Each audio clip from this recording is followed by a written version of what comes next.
जेहि विधि राखे रहिए, जैसे तुम्हारे इष्ट रख रहे हो वैसे रहना सीखो।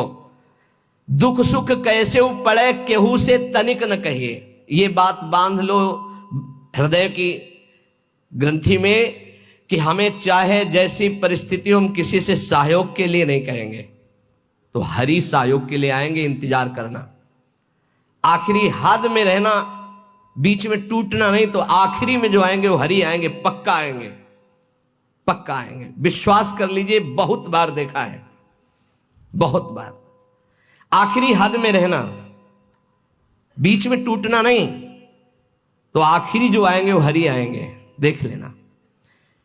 दुख सुख कैसे पड़े केहू से तनिक न कहिए। कभी ऐसा जीवन में नहीं कहा गया है कि बीमार हो थोड़ा सहयोग करोगे क्या? कभी जीवन में नहीं। जैसी परिस्थिति, और सेवा में जाने पर कभी आभास नहीं होने दिया कि शरीर कष्ट में है। पूरी यथावत प्रसन्न मुद्रा में सेवा, बाहर निकल गए, फिर लेट गए। कैसी भी परिस्थिति हो सामने जानने न दो, और किसी को अपने हृदय की कमजोरी मत बताओ। खाने को नहीं है, दर्द है, बहुत समस्या है, मेरा हरि जान रहा है और उसने पास किया है ऐसी परिस्थिति, तो उनके द्वारा किया हुआ विधान मेरे लिए परम मंगल विधान है।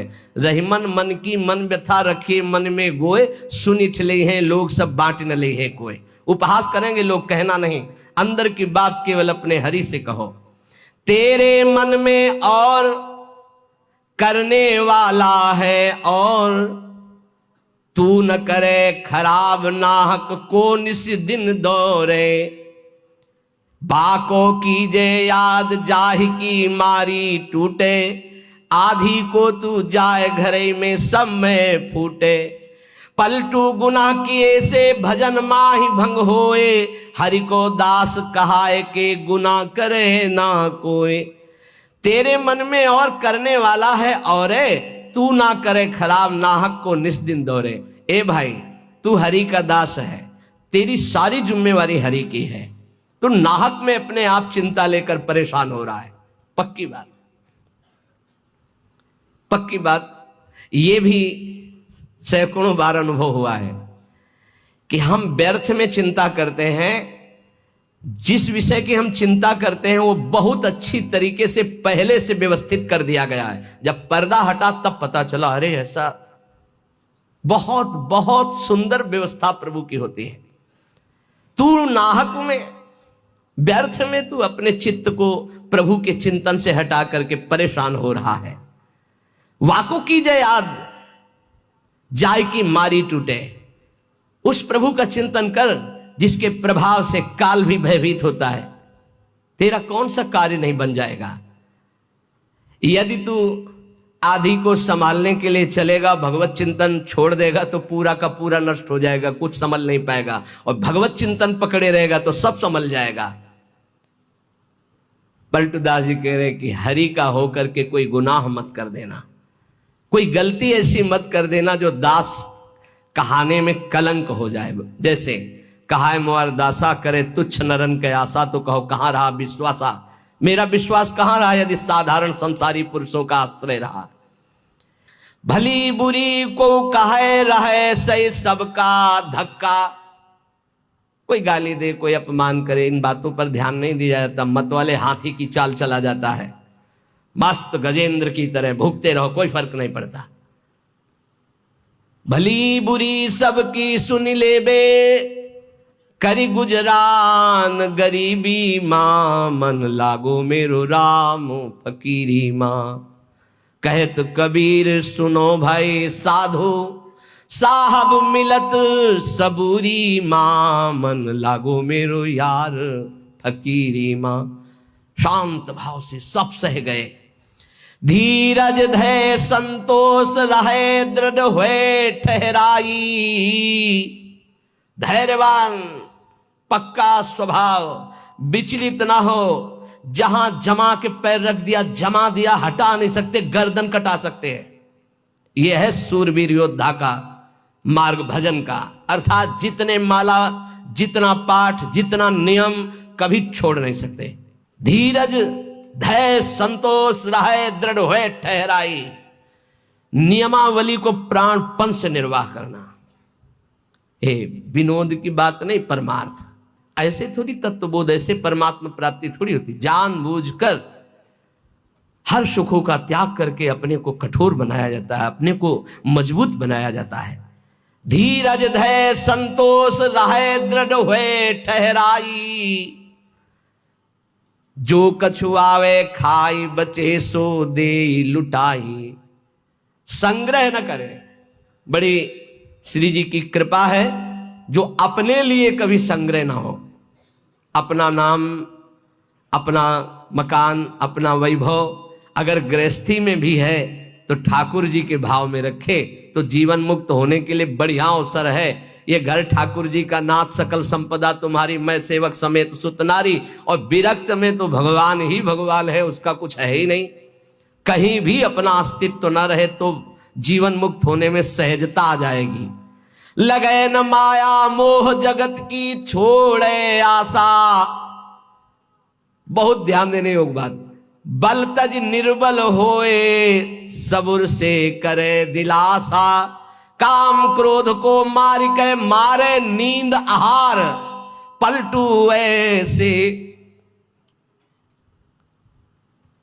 दास को भरम न करे संसार। ये महापुरुषों के वचन, यही चिंतन करने योग्य है। कह रहे हैं कि जो अपने लिए कोई उपाय नहीं करता, अपना कुछ नहीं रखता, सब प्रभु का, उसको कभी माया मोह परास्त नहीं कर सकता। जो किसी से कोई आशा नहीं रखता। सील स्नेह शीतल वचन यह संतन की रीति। सुनत बात के जुड़ाए जावे सबसे करिए प्रीति। संतों की रीति यही है कि उनके वचन सुनकर संसार के ताप से तापित जीव आनंद को प्राप्त हो जाए। हमारे प्रभु अंदर की बात देखते हैं। देखो बहानेबाजी जो है, अंदर का भरोसा टूटा ना प्रभु का तो बाहर का नाटक प्रभु की प्राप्ति नहीं करा सकता। अंदर का भरोसा, अंदर से अगर अर्थ प्राप्ति का किसी भी तरह से भाव बन गया तो हमारा जितना किया करा ऐसा माटी हो जाएगा। चाहे हमारे शिष्य हो, चाहे हमारे मित्र हो, सब ये बात सुन लीजिए। हमारी अंतिम अंदर की बात यही है, हम कामी हैं, क्रोधी हैं, माना हम भगवान के लायक उस कोटि के नहीं, लेकिन कम से कम जो हमारे भगवान का भरोसा है वो तो ना टूटे। प्रियाजू का भरोसा ना टूटे, चाहे विश्व में कोई भी हो। ये बात समझ लो, अगर भरोसा उनका बना रहा तो आप कुछ भी हो भगवत प्राप्ति हो जाएगी। और भरोसा प्रियाजू का टूट गया तो कुछ भी हो भगवत प्राप्ति नहीं होगी। बात भरोसे की है। यहां जो अभी कहा गया कि पलटू ऐसे दास को भ्रम न करे संसार। ऐसे दास को भ्रमित नहीं कर सकता। कैसे दास को? कि जैसे हमारे इष्ट रखें वैसे हम रहे। जो प्रभु हमें पवायों पार है, जैसे प्रभु रखे। गुरु का और शिष्य का संबंध आज्ञा पालन के लिए होता है। आज्ञा पालन ही गुरु पूजा है। अगर गुरु की आज्ञा पालन नहीं तो बाहरी भेंट और माला और रबड़ी रसगुल्ला ये गुरु पूजा नहीं है, ये व्यवहार है। ये हम बाबा जी तुम ढेर सारे कपड़े ले आओगे तो क्या करेंगे? क्या करेंगे इनको? तुम ढेर सारी वस्तुएं ले आओगे, हम क्या करेंगे? अरे उधर पोषण करना, राधा राधा गाना, हमें कुछ नहीं चाहिए। अच्छा, जिस दिन बिजली नहीं होगी, जिस दिन माइक नहीं लगेगा तो जितना आवाज है उतनी आप तक पहुंच जाएगी। आप धैर्य से सुन लीजिएगा। अर्थ की चाह करने का मतलब है श्री जी से दूर हो जाना। हम खुली बात इसलिए कहते हैं कि घुमा घुमा कर यही माया अंदर आकर के बैठ जाती है। कोई व्यवस्था नहीं, किसी का सहयोग की जरूरत नहीं। ये जो भगवत चर्चा हो रही यही व्यवस्था है। इसी को अपने जीवन में उतारो। यहां जुड़ने का मतलब व्यवस्था हमारी तुम्हें संभालने की नहीं है। तुम्हारे संभले नहीं संभलेगी। हम फकीरों की व्यवस्था ईश्वर से संभलती है, तुम संसारियों से नहीं। हमारी आंतरिक व्यवस्था है। ये शरीर तो उनके सहारे जैसे चाहे रखे, पूरा जीवन हो गया। अब तो जा रही अंतिम, अब तो शाम होने वाली है। प्रभात से लेकर के दोपहर हो गई और शाम हो गई।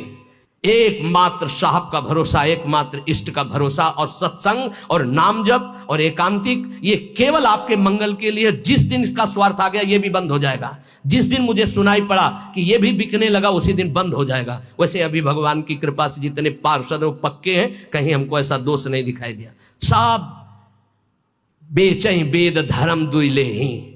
अगर वो ये जीवन में आ गया तो जीवन बिक गया, किसी काम का नहीं रहा। साहब के भरोसे से हमारा जीवन चलता है। आप जितना नाम जप करेंगे, आप जितने धर्म से चलेंगे, आप जितना भगवान की आराधना करेंगे, वही हमारी भेंट है, वही हमारी सेवा है, वही हमारा सबसे बड़ा उत्साह और उत्सव है। यहां इसीलिए न कभी प्रसाद बांटने की आज्ञा करते, न प्रसाद लेने की आज्ञा करते। इस प्रसाद में बुद्धि लगाओ जो तुम्हें इस जीवन से मुक्त कर देगा और भगवान की प्राप्ति करा देगा।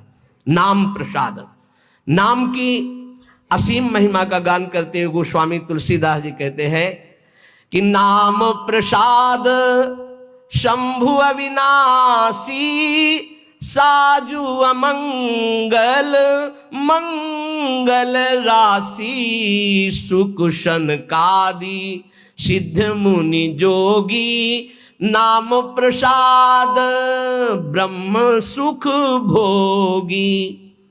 भगवान शंकर ज्ञान समुद्र होते हुए भी हर समय नाम जप करते रहते हैं। कैसे पता लगा भगवान शिव नाम जप करते हैं? जिस समय सती जी ने भगवान के समझाने पर नहीं समझाओ, बार बार संशय किया, तो कहा जो तुम्हारे मन अति संदेहु तो कि न जाए परीक्षा ले हो, जाओ परीक्षा लो जाके। फिर विचार किया शिव जी ने कि हुई है सोई जो राम रचि राखा, को करी तर्क बढ़ावई शाखा, और अस कही जपन लगे हरि नामा। बार बार भगवान के नाम का जप स्वयं भगवान शंकर करते हैं। कह रहे हैं कि भगवान शंकर निरंतर नाम प्रसाद में डूबे हुए हैं, यद्यपि वो अविनाशी ईश्वर हैं। भेष बड़ा मंगल धारण करते, मुंडों की माला, चिता की भस्म, सर्प का यज्ञोपवीत आदि आदि, पर सबका मंगल करने वाले परम करुणा स्वरूप भगवान शिव निरंतर नाम जप करते रहते, और नाम के ही प्रसाद से काशी में जो मरता उसे मुक्ति प्रदान करते हैं। श्री सुखदेव जी, सनक संदन, सनातन, सनत कुमार, ये सिद्ध मुनि, योगी गण, ये सब नाम का जप करते हुए ब्रह्मानंद में मगन रहते हैं। नारद जानेऊ नाम प्रतापु, जग प्रिय हरि हरि हर प्रिय आपू। और नारद जी तो हर समय नारायण नारायण नारायण जपते रहते हैं।